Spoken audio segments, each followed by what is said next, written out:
En sport, les basketteurs du Limoges CSP se sont imposés hier soir face à Saint-Vallier, une victoire arrachée seulement après les prolongations. Cécile Gauthier et Henri Simonet.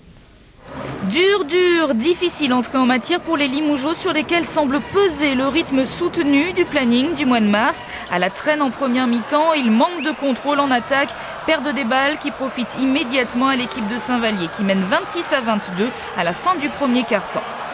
Et malgré de beaux efforts d'Aladji Mohamed, auteur de 30 points dans ce match, ou de Darnell Hinson, 25 points pour lui, eh bien les Dromois continuent d'avoir la main dans le deuxième quart-temps.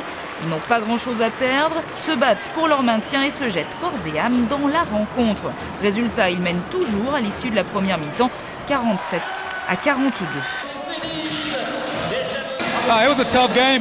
On devait relever la tête après la première mi-temps, jouer différemment, être vraiment meilleur en deuxième partie.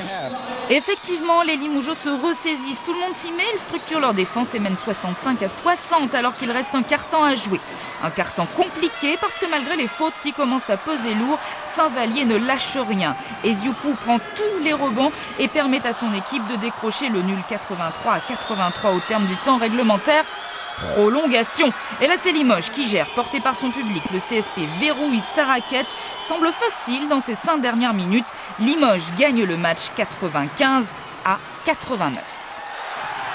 Quelque part inconsciemment retombé dans l'euphorie chalonnaise. Maintenant, les choses avaient pourtant été dites, mais quelque part, l'équipe, les joueurs se sentent bien, ont envie de bien faire, et donc ils en veulent toujours plus. Mais c'est sûr que maintenant, il va falloir être capable de gérer beaucoup mieux certains détails. C'est ce qui va faire la différence.